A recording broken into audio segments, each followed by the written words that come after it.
Ladies and gentlemen, brothers and sisters of this great nation, today the soul of India roars louder than even before. With this saying, a very warm morning to everyone present over here, respected principal ma'am, manager sir, worthy teachers and all my fellow mates.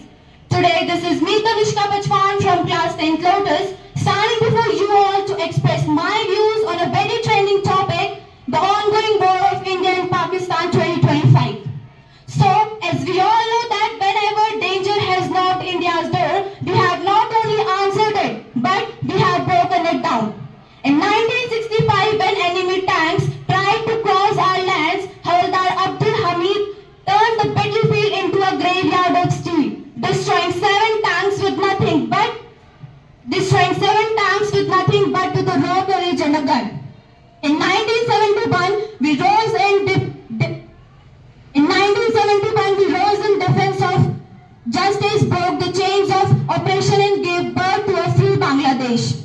In 1991, under the fighting chair of Kargil's height, Captain Vikram Batra did not just capture the peaks, he captured the heart of entire nation, saying the Ye Dil Mange Mud. Today, as the winds of challenges blows again in 2025, India still stands unshaken.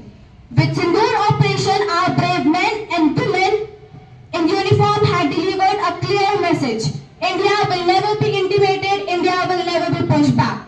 Our skies are guarded by the thundering of Rafale jets, Tejas squadrons and Sukhoi eagles.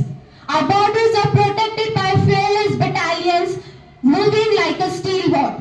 Our oceans are commanded by destroyers and aircraft carriers, sliding through the water unmatched powers.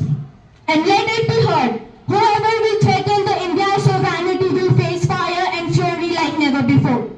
So, at the end, I would like to sum up my speech by saying some words. We do not fight for hatred, we do not fight for destruction. We do not fight for hatred, we do not fight for destruction, we fight to protect the dignity